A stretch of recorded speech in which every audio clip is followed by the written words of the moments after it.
Bonjour à tous et bienvenue dans cette nouvelle vidéo. Aujourd'hui, on va parler d'un homme, on va reparler d'un maître, ça fait un petit moment qu'on ne l'a pas fait. Un maître qui a créé son propre art martial, ou plutôt une version d'un art martial très connu. C'est l'un des créateurs d'une des versions du karaté, une des nombreuses versions du karaté, qui s'appelle l'Okinawa Kempo. J'ai bien entendu parler de Shigeru Nakamura. Né à Nago City le 20 janvier 1894.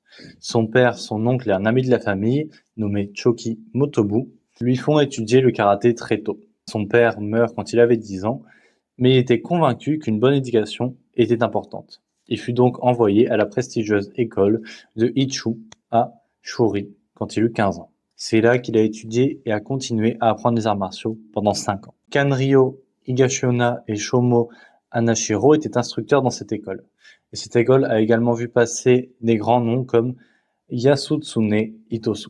Après son collège, il retourne à Nago City, où il s'entraîne sous la coupe de Shinkichi Kiniyoshi.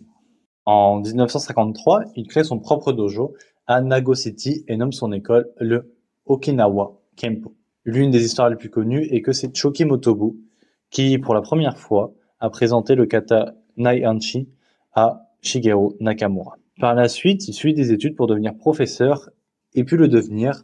Il s'entraîna d'ailleurs avec d'autres professeurs dans la ville voisine de Miyazato. Il continue à s'entraîner avec différents professeurs comme Itosu Honko de façon plus efficace et plus appliquée car il n'était pas limité par les programmes scolaires. Après ses études, il rentre à Nago City et enseigne dans l'école de son village.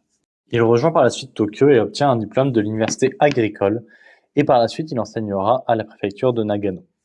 Il rentra à Nago City et s'entraîna avec Inkishi Kuniyoshi, un pratiquant de Naate et de Tomarite, et s'entraînera également avec Kitoku Sakiyama. Shigeru Nakamura demanda à s'entraîner avec lui et au vu de son niveau, Kitoku Sakiyama accepta.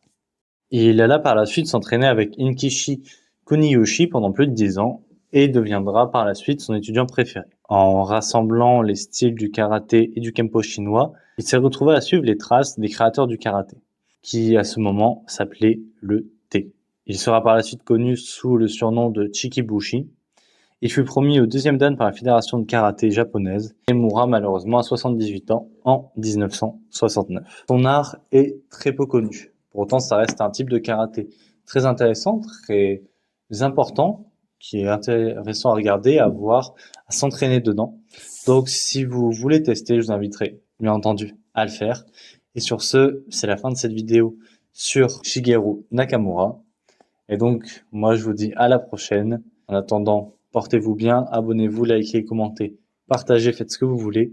Et n'oubliez pas, l'apprentissage ne s'arrête jamais.